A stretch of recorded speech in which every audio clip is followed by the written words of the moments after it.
Good morning all of you. आप सभी को सबसे पहले होली की दिली मुबारकबाद।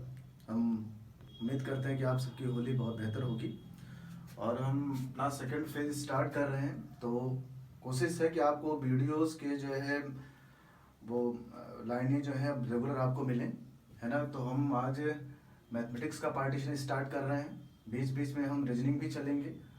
बाकी संस्था के जितने भी टीचर हैं वो भी आपको समय समय पर वीडियोस देते रहेंगे। थोड़ी समय की व्यस्तता थी, इस वजह से वीडियोस आप तक नहीं पहुंच पाए, बट हमारी पूरी कोशिश है कि अब आपको वीडियोस लगातार उपलब्ध कराए जाए। ठीक है, तो आज हम मैथमेटिक्स के पहले टॉपिक स्टार्ट करेंगे। सबसे आसान टॉपिक, नंबर सिस्टम, संख्या पद्धति, है ना। देखिए यहाँ पे कोशिश ये है, अब अगर इस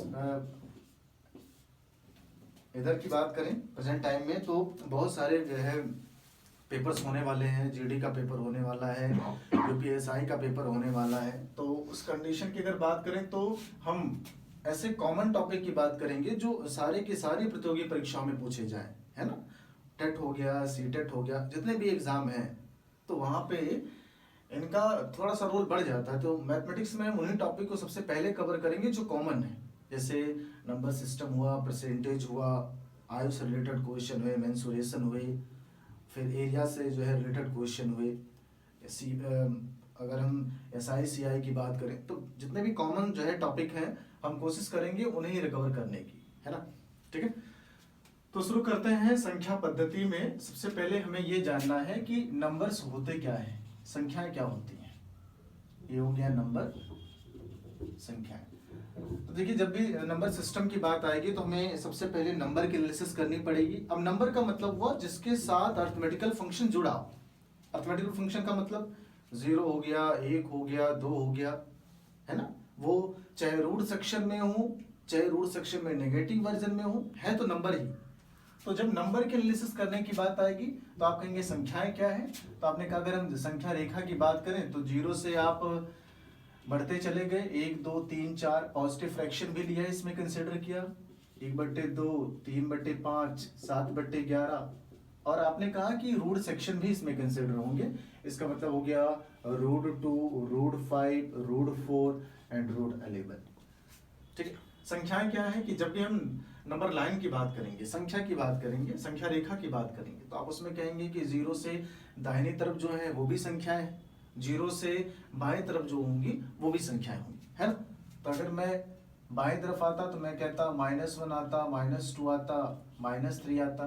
आगे फ्रैक्शनल की बात करते तो आप कहते -1/2 आता, -3/2 आता। फिर अगर बात करते रूट सेक्शन में संख्याएं मिलती, आप कहते -5, -7 और -11, राइट। तो संख्या के विभिन्न टर्मों को किसी एक कंसिडरेशन में रख पाना ही संख्या पद्धति कहलाता है। तो यहाँ पर ये सारी संख्याएं हैं, और चूंकि यहाँ पे संख्या की अलग अलग पद्धतियां हैं, अलग अलग इसके सिस्टम है। कैसे कि आपने कहा 0 के साथ ये नेचुरल नंबर नॉर्मल कंडीशंस में है, ये फ्रैक्शनल ऑर्डर में है, ये रूट सेक्शन में है। सेम कंडीशन यहाँ पे कि नेगेटिव इंटीजर है ये, है ना, ये फ्रैक्शनल ऑर्डर में ये आ गए। फिर आपने कहा रूट सेक्शन में विद नेगेटिव टर्म्स ये आ गए। तो अगर हम कहें कि संख्या किसे कहेंगे तो हम ये नहीं कह सकते कि 1 2 3 4 5 ही हमारी संख्याएं, हम कहेंगे ये सारी संख्याएं जो है वो संख्या की गणना में कंसिडर होंगी। ठीक है, तो बात आती है कि नंबर्स को कितने कैटेगरीज में कैटेगराइज किया गया। देखिए ऑप्शन, हमारी कोशिश है कि थ्योरी पार्टीशन के साथ साथ आपको एग्जाम्पल भी दिए जाएं। उससे बेनिफिट ये रहेगा कि आपका कंसेप्ट क्वेश्चन के लिए थोड़ा सा बढ़िया हो पाएगा, है ना। तो मैंने कहा अगर मैं नंबर्स की क्लासिफिकेशन की बात करूं कि भाई नंबर्स को कितनी कैटेगरी में डिवाइड किया गया, तो मेरे एनालिसिस के अगर रेफरेंस के अकॉर्डिंग चलें तो आप कहेंगे real number and complex number, real number and complex number. ठीक है ना। हिंदी की अगर बात करें तो आपने कहा रियल नंबर का मतलब हो गया वास्तविक संख्या, ये हो गया वास्तविक संख्या। और कॉम्प्लेक्स नंबर की बात करें तो कॉम्प्लेक्स नंबर का मतलब हो गया सममिश्र संख्या। देखिए एक्चुअल में इसे अवास्तविक संख्या भी कहते हैं, तो ये इसकी अच्छी हिंदी है। अब हमने जिसने ऑप्शन लिए, जिसने मैंने नंबर्स लिखा है, हम इसी को कैटेगराइज करेंगे। इससे बेनिफिट ये होगा कि आपका फंडामेंटल क्लियर होता जाएगा कि अगर ये नंबर्स पूरे हैं तो इसमें रियल नंबर्स के एनालिसिस में कौन आएगा, कॉम्प्लेक्स नंबर के एनालिसिस में कौन आएगा, है ना। तो कॉम्प्लेक्स नंबर की अगर बात करें तो कॉम्प्लेक्स नंबर में वे संख्याएं आएंगी जो रूट सेक्शन में हो विद नेगेटिव टर्म, है ना।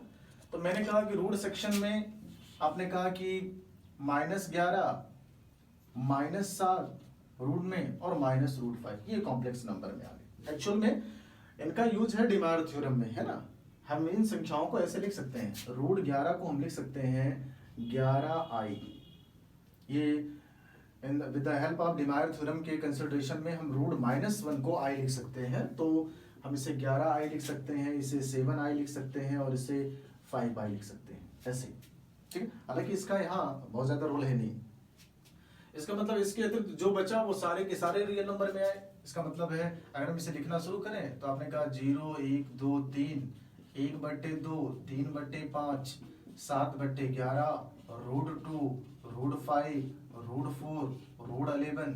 इधर भी आ जाइए बैक में, -1, -2, -3, फ्रैक्शनल ऑर्डर, -1/2 एंड -3/2। तो नंबर्स को दो कैटेगरीज में कैटेगराइज किया गया, रियल नंबर और कॉम्प्लेक्स नंबर। कॉम्प्लेक्स नंबर में केवल वही संख्याएं रहेंगी जो रूट में हो लेकिन नेगेटिव टर्म में हो, है ना। अब जैसे अगर मेरे दिमाग में ये आ रहा कि क्या -√4, सवाल यही से जो है पुटअप होता है, क्या -√4 कॉम्प्लेक्स नंबर है? बिल्कुल है। ये हम जानते हैं कि 4 का वर्गमूल निकल सकता है, लेकिन चूंकि नेगेटिव में है इसलिए आप कहेंगे इसकी अगर जो वैल्यू आती वो आती 2i, और i का मतलब हुआ इमेजिनरी नंबर्स, है ना। तो उस कंसिडरेशन में ये भी कॉम्प्लेक्स नंबर की संख्या में आएगा। ऐसा नहीं कि जिसका वर्गमूल निकल गया वो कॉम्प्लेक्स नहीं होगा। अगर नेगेटिव है रूट के अंदर तो वो सारी की सारी संख्याएं कॉम्प्लेक्स नंबर में कंसीडर की जाएंगी, राइट। तो इसका मतलब देखिए कॉम्प्लेक्स नंबर को कैटेगराइज नहीं किया गया है, रियल नंबर को कैटेगराइज किया गया। इसे दो कैटेगरीज में डिवाइड किया गया। पहला रेशनल नंबर, पहला इसमें हुआ रेशनल नंबर, परमेय संख्या।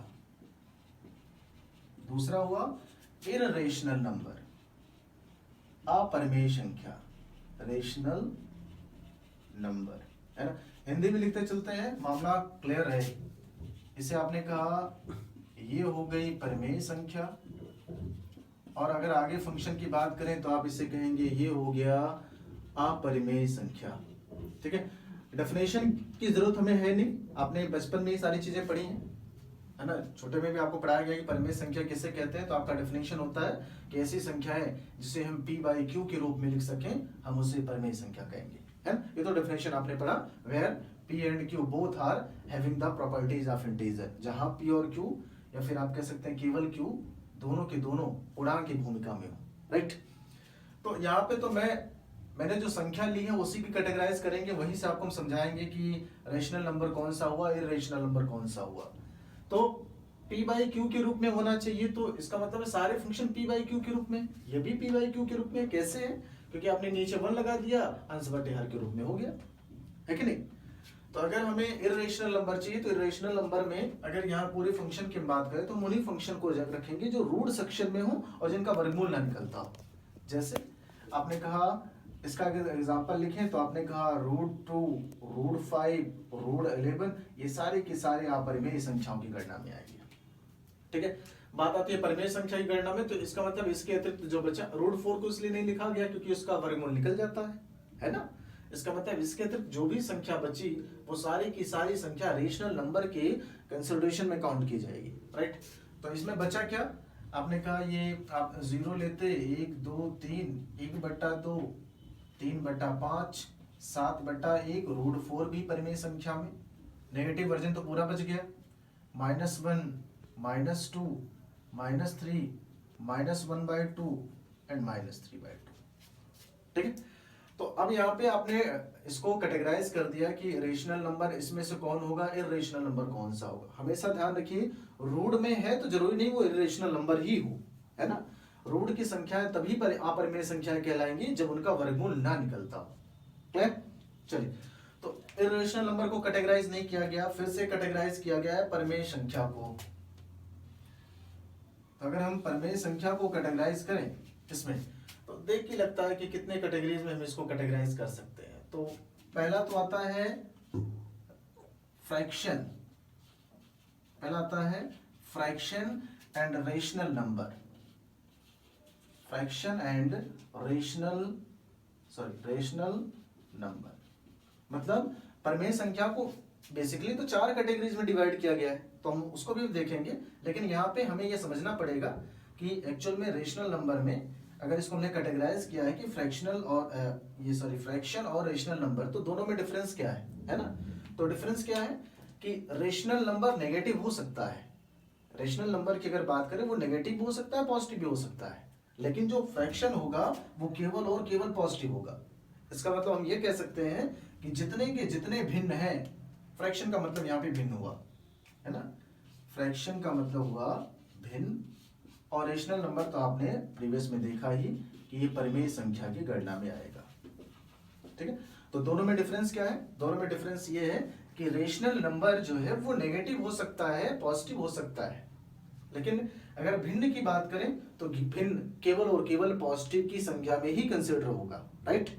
इसका मतलब अगर मुझे इसमें भिन्न कंसीडर करना हो तो कौन कौन सा भिन्न आएगा, आप कहेंगे जीरो भी भिन्न की गणना में। क्यों भिन्न की गणना में आया, क्योंकि 0/1 अंश वाई हर के रूप में जिसे लिख सके वो भिन्न है, वो परिमेय संख्या है ना। तो आपने कहा इसका मतलब अगर फ्रैक्शन की बात करते तो ये 0 भी आता, 1 भी आता, 2 भी आता, 3 भी आता, 1/2 आता, 3/5 आता, 7/1 आता, और ये √4 है ये भी आता, लेकिन ये सारे भिन्न है। क्यों भिन्न है, क्योंकि ये p/q के रूप में तो है, उसके साथ साथ एडवांटेजेस ये है कि ये प्लस साइन के साथ है, राइट। तो इसका मतलब जो बचा तो हम ये कह सकते हैं कि ये भी परिमेय संख्या की गणना में आएंगे और नेगेटिव वर्जन भी परिमेय संख्या की गणना में आएगा। तो जहां से हम कैटेगरीज करके चले थे फिर से हम वही रिटर्न आ रहे हैं, है ना। मैंने कहा है कि रेशनल नंबर को बेसिकली 4 हिस्सों में डिवाइड किया गया है, तो अभी आपको चीजें समझ में आएंगी कि कौन से हिस्से हैं। तो एक बार आपने फिर से इसी एग्जाम्पल को लिखा। चलिए, आपने कहा कि रेशनल नंबर को आपने फ्रैक्शन और रेशनल नंबर में डिवाइड किया। अब रेशनल नंबर को हम 2 कैटेगरीज में डिवाइड करेंगे। कौन कौन सा, पहला इंटीजर और दूसरा रेशनल नंबर। पहला आपने इंटीजर कर दिया और दूसरा क्या कर दिया, रेशनल नंबर, है ना। तो इंटीजर में कौन सा होगा, इंटीजर में फ्रैक्शनल ऑर्डर नहीं ले सकते आप, है ना। जैसे रेशनल नंबर आपने फ्रैक्शन में पॉजिटिव चीजें ली, पॉजिटिव चीजें कंसीडर की, रेशनल नंबर में आप क्या करते कि पॉजिटिव के साथ साथ नेगेटिव भी आप कंसीडर करेंगे रेशनल नंबर में, है कि नहीं। इसका मतलब यहां से जो बचा, आपने कहा रेशनल नंबर की प्रॉपर्टीज की अगर हम बात करें इसमें, तो आपने कहा जितने फंक्शन वो सारे के सारे रेशनल नंबर होंगे। तो अगर मैं इसे लिखूं 0 1 2 3, नेगेटिव आते -1 -2 -3, और ये वैल्यू आ जाती -1/2 -3/2, और इधर चलते आप तो आप लेते 1/2 3/5 एंड 7/4। ये सारे के सारे रेशनल नंबर हैं, इसमें तो कोई दिक्कत नहीं। इंटीजर कौन सा होगा, जो भिन्न में नहीं होगा। इंटीजर किसे कहेंगे आप, जो फ्रैक्शन में ना हो। इसका मतलब है कि अगर मैं फ्रैक्शन वाला पार्टीशन रेशनल नंबर में कर दूं तो जो बचेगा वो इंटीजर, ये तो हुआ। तो आपने कहा कि अगर हम रेशनल नंबर को आइडेंटिफाई कर पाए इधर, तो मैंने कहा रेशनल नंबर में -1/2 आ गया, -3/2 आ गया, और 1/2 आ गया, 3/5 आ गया, एंड लीस्ट की बात करें तो आपने कहा 7/1 आपने कंसिडर किया था, 7/1 कर लीजिए। √4 है, √4 कर लीजिए, क्योंकि वो फ्रैक्शनल में है कि नहीं। तो इसका मतलब रेशनल नंबर में नेगेटिव भी p/q का रूप आएगा और पॉजिटिव भी p/q का रूप में आएगा। जो बचा वो इंटीजर में कंसिडर होगा। कौन कौन सा बचा, आपने कहा 0 1 2 3 एंड -1 -2 -3। तो these function are called integer. इसका मतलब हुआ, इंटीजर का मतलब क्या हुआ, पूर्णांक हुआ। और रेशनल नंबर तो आप कंसिडर कर ही चुके हैं, इसे आप कहेंगे परिमेय संख्या। ठीक, कंफ्यूज मत होइएगा कि परिमेय संख्या पूर्णांक में क्या अंतर है। ठीक है, परिमेय संख्या का मतलब p/q के रूप में होना चाहिए। इसका मतलब हम पूर्णांक को परिमेय संख्या कह सकते हैं, सिंपल सी बात है ना। लेकिन सारी परिमेय संख्याएं पूर्णांक हो ये कंपलसरी नहीं। क्यों नहीं है, क्योंकि यहाँ पे फ्रैक्शनल ऑर्डर है p/q के रूप में, और इंटीजर कहता है p/q के रूप में चीजें नहीं होनी चाहिए, राइट। तो इसका मतलब है कि रेशनल नंबर को 2 कैटेगरीज में डिवाइड किया गया, इंटीजर एंड रेशनल नंबर। अब रेशनल नंबर को तो कैटेगराइज कर नहीं सकते, हम इंटीजर को कैटेगराइज करेंगे 2 चरणों में। कौन सा? पहला आपने कहा होल नंबर, पहला क्या हुआ? Whole number.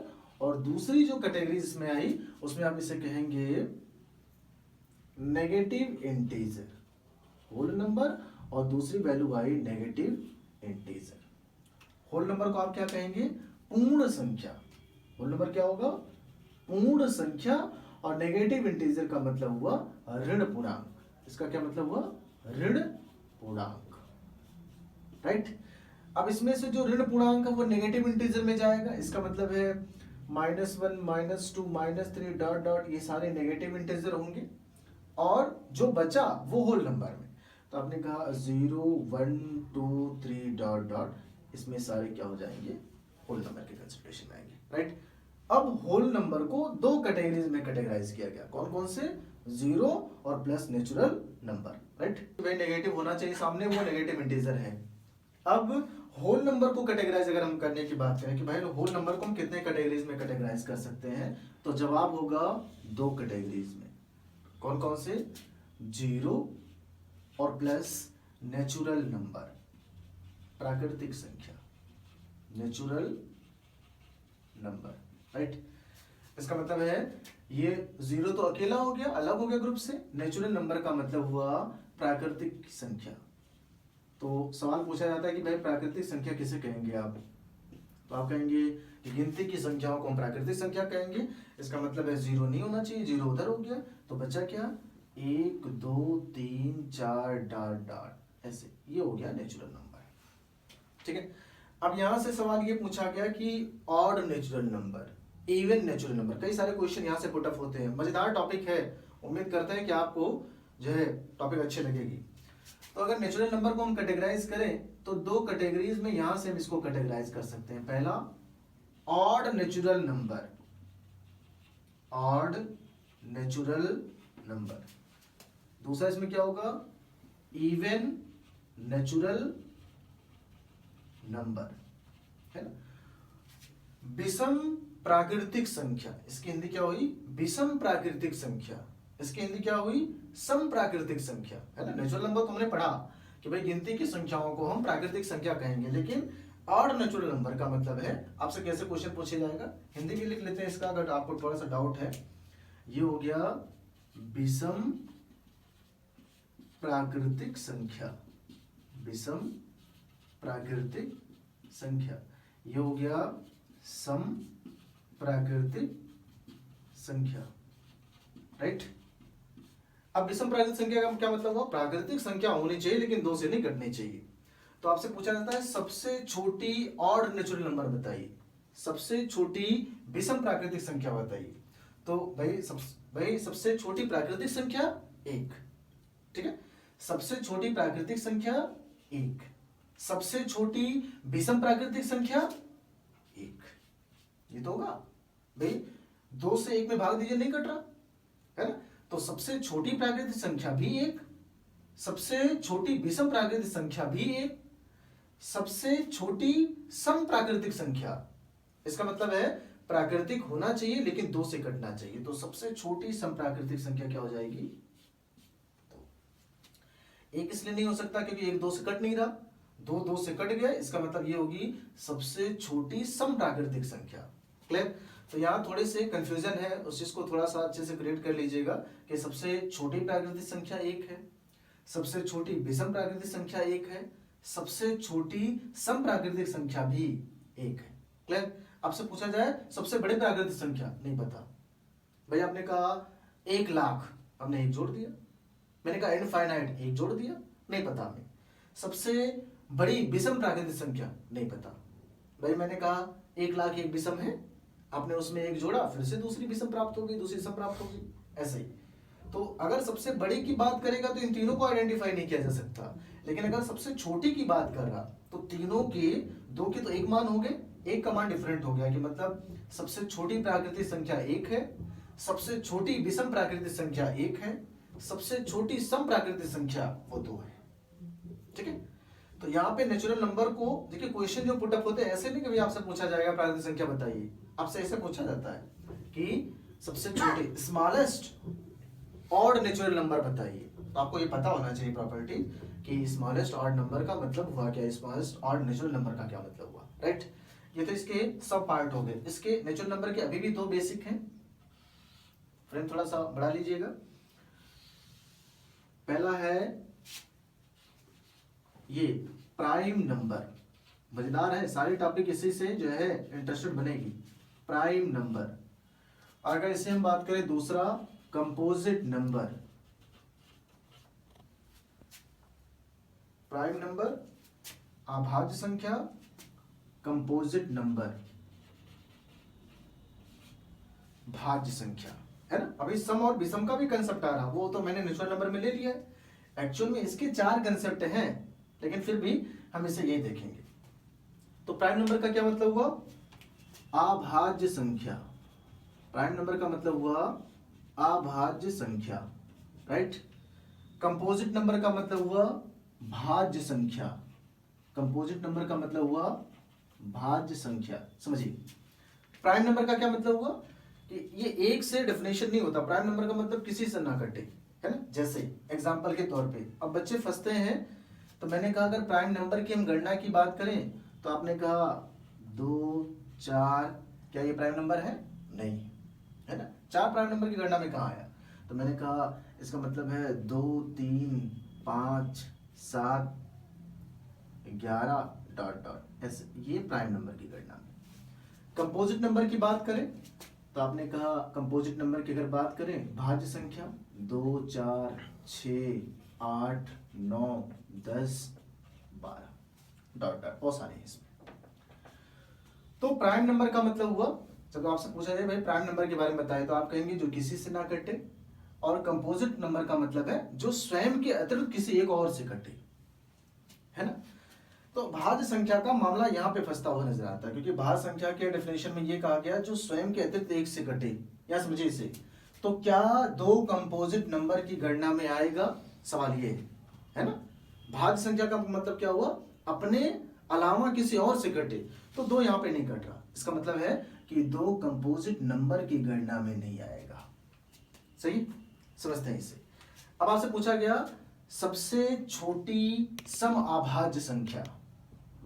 यहां से देखिए 2 क्वेश्चन यहां से ही बनते आते हैं। आप कहेंगे इसे प्राइम नंबर को हम 2 कैटेगरीज में, पहला even prime number, even prime number, दूसरा odd prime number, odd prime number, है ना। तो अभाज्य संख्या का मतलब हुआ कि भाई जो किसी से ना कटे, लेकिन मुश्किल यहां है ना, हमसे पूछा जाता है कि determine the smallest even prime number, कि आप सबसे छोटी सम अभाज्य संख्या के बारे में बताइए। तो इवन प्राइम नंबर का मतलब हुआ सम अभाज्य संख्या, सम अभाज्य संख्या। ऑड प्राइम नंबर का मतलब हुआ विषम अभाज्य संख्या। देखिए आज के सिनेरियो में क्वेश्चन बदले हैं, इतना हल्का आपसे पूछ लिया जाए इस बात की जरा सा भी गारंटी नहीं है। ऐसे ही क्वेश्चन आते हैं, आप पेपर उठा के देखिए, वो सुपर टेट की बात हो, टेट की बात हो, एसआई की बात हो, प्रत्येक फंक्शन में क्वेश्चन यहीं से पूछे जाते हैं। ये तो सबको आता है। ये कैटेगराइज अगर आपको करना आ गया, इसका मतलब है कि नंबर सिस्टम आपने बढ़िया से पढ़ा है, राइट। क्वेश्चन पूछा गया, ऐसे क्वेश्चन पूछा है सबसे छोटी सम अभाज्य संख्या, मतलब सम भी होनी चाहिए, अभाज्य भी होनी चाहिए, मतलब 2 से कटनी भी चाहिए और किसी और से कटनी नहीं चाहिए। तो आपका जवाब होगा सबसे छोटी सम अभाज्य संख्या 2, सबसे बड़ी सम अभाज्य संख्या 2, राइट। जब सबसे छोटी सम अभाज्य संख्या कहा जाएगा तब भी 2, सबसे बड़ी सम अभाज्य संख्या वो भी 2। क्यों? क्योंकि भाई अभाज्य की कंसिडरेशन में किसी और से नहीं कटना चाहिए। सम तो बहुत सारे हैं, लेकिन बड़ा होना चाहिए और अभाज्य होना चाहिए। तो 2 के अतिरिक्त ऐसी कोई संख्या नहीं दिखती जो सम भी हो और अभाज्य भी हो। तो चल यही पूछा जाएगा सबसे छोटी विषम अभाज्य संख्या, तो आप कहेंगे 3। मामला बदल गया, है ना। सबसे छोटी विषम अभाज्य संख्या मतलब 2 से कटनी भी नहीं चाहिए और अभाज्य भी होनी चाहिए। 1 की गणना हम कभी भी प्राइम नंबर में नहीं करते हैं, इस चीज का हमेशा ध्यान रखिएगा, है ना। 1 की गणना जो आएगी उसे हम कभी भी प्राइम नंबर की गणना में नहीं रखते। जो भी आपसे पूछा जाए सबसे छोटी विषम अभाज्य संख्या, आपका दिमाग में फंक्शन होना चाहिए 3, है ना? क्यों? क्योंकि ये 2 से कट भी नहीं रहा और ये किसी और संख्या से भी नहीं कट रहा, ठीक है? एक कभी भी सबसे छोटी विषम अभाज्य संख्या की गणना में नहीं आएगा, इसका ध्यान रखिएगा। ऑप्शन में एक भी मिलेगा आपको। तो यहां से अगर आपसे पूछा जाए कि सबसे बड़ी समअभाज्य संख्या 2, सबसे छोटी समअभाज्य संख्या 2, सबसे छोटी अभाज्य संख्या 2, क्लियर? सबसे बड़ी विषम अभाज्य संख्या नहीं पता, बेकार निकाल पाएंगे आप। सबसे छोटी विषम अभाज्य संख्या 3, एक की गणना नहीं आनी चाहिए, है ना? एक सारे पक्षों में दौड़ने वाला है, इस चीज का ध्यान रखिएगा। और कंपोजिट नंबर का मतलब हुआ ही कि जो स्वयं के अतिरिक्त किसी एक और संख्या से कटे, जैसे मैंने कहा 4। तो क्वेश्चन यहां से पूछा जाता है कि सबसे छोटी भाज्य संख्या 4, 2 नहीं हो सकता, सबसे छोटी भाज्य संख्या 4, ठीक है? चलिए, अब मामला ये है कि क्या इसके और कैटेगराइज संभव है? तो बिल्कुल संभव है। अगर हम ये कंपोजिट नंबर को ही आइडेंटिफाई करें तो आप इसे कह सकते हैं, हालांकि इसमें कैटेगरीज नहीं हो सकती, नेचुरल नंबर को हम कैटेगराइज करेंगे किसमें? इवन नंबर, ऑड नंबर, सम संख्या, विषम संख्या। वो तो जानते हैं आप, उसमें बताने की जरूरत है नहीं कि सम संख्या किसे कहेंगे जो 2 से कट जाए, विषम संख्या किसे कहेंगे जो 2 से ना कटे, वो बताने की जरूरत है नहीं उसमें, है ना? ये नंबर सिस्टम का पूरा पैरा है जहां पे बड़ी कोशिश की गई है इसको कंसेप्ट को बनाने में, है ना? तो मेरा मानना है यहां से क्वेश्चन बड़े कम पुट अप होते हैं। क्वेश्चन यहाँ ये जो कैटेगरीज है मोस्ट इंपॉर्टेंट, क्योंकि क्वेश्चन यहीं से पूछे जाएंगे। अच्छा, एक क्वेश्चन आपसे हम लेते हैं। मैं मान लेता कि आपसे कोई क्वेश्चन पूछा गया, मैंने ऑप्शन दिया, यही बीच में जगह खाली यहाँ पे कर लेते हैं, ये समझ लेते हैं। आपसे कहा गया कि ये ऑप्शन मैंने दिया 0, 2, 4, 1, ये आपके 4 ऑप्शन दिए गए पेपर में। आपसे क्वेश्चन पूछा गया सबसे छोटी सम संख्या, राइट? मैंने आपसे क्या पूछा? सबसे छोटी सम संख्या। देखिए, सम संख्या और विषम संख्या में कोई खास डिफरेंस है नहीं, है ना? मुझे जो बताना चाहिए था, जो आपका कंसेप्ट था, वो सारी चीजें हमने बता दी हैं। फिर भी अगर आप चाहते हैं कि सम संख्या और विषम संख्या को देखा जाए तो आप चाहें तो नीचे कैटेगरीज कर लीजिए, कैटेगरी देख लेते हैं, है ना? ठीक, तो हम प्राकृतिक संख्या यहाँ है, मैं यहाँ मान लेता कि भाई प्राकृतिक संख्या को मैंने 2 हिस्सों में कैटेगराइज किया। कौन सा? इवन नंबर, ऑड नंबर, मतलब सम संख्या, विषम संख्या, ठीक है ना? मजेदार ये भी है। क्यों मजेदार है? क्योंकि क्वेश्चन यहां से पुट अप होते हैं। कैसे? सम संख्या क्या होगा? आपने कहा 2, 4, 6, 8, 10, ये सम संख्या। विषम संख्या क्या होगा? 1, 3, 5, 7, 9 डॉट डॉट विषम संख्या, ठीक? तो आपसे पूछा गया सबसे छोटी सम संख्या 2, सबसे छोटी विषम संख्या 1, ठीक है? तो इसमें तो कोई बेसिक कंसेप्ट था नहीं, आपको ये पता ही है कि 2 से कट गया तो सम, 2 से नहीं कटा तो विषम, सिंपल सी बात है। तो मेरा क्वेश्चन यहाँ है आपसे, यहाँ मैंने क्या पूछा आपसे कि सबसे छोटी सम संख्या बताइए, ये क्वेश्चन। ऑप्शन है 0, 2, 1 और 4। अप्रोक्सीमेशन में बहुत सारे बच्चे 2 को आंसर टिक करते हैं, लेकिन याद रहिए कि सबसे छोटी सम संख्या की अगर बात करें तो 0 भी तो 2 से डिविजिबल है ना भाई? छोटी होनी चाहिए, सम होनी चाहिए। 2 से छोटा 0 है और 0 2 से डिविजिबल है, तो उस कंसिडरेशन में अगर 0 भी है और 2 भी है तो सबसे छोटी सम संख्या की गणना में हम 0 के साथ आंसर के लिए जाएंगे, ठीक है ना? तो इन सारी चीजों का ध्यान रखिएगा, इसमें हम 2 के साथ आंसर में नहीं जाएंगे। डेफिनेटली, नो डाउट, सबसे छोटी सम संख्या 2 है, लेकिन अगर 0 इन्वॉल्व है तो हम आंसर में 0 के साथ जाएंगे। क्यों? क्योंकि 2 से भाग देंगे 0 में, 2 सुना है सुन, मामला खत्म हुआ, क्लियर? तो जब डिविजिबिलिटी वहां पे अवेलेबल है तो हम आंसर में 2 को कंसिडर नहीं कर सकते। आई थिंक मेरे हिसाब से फंडा क्लियर होगा, ठीक है? कहीं भी डाउट होगा आप इसको अच्छे से नोट्स बनाइएगा, उम्मीद है चीजें आपको अच्छे से समझ में आएंगी, राइट? ठीक है, थैंक यू।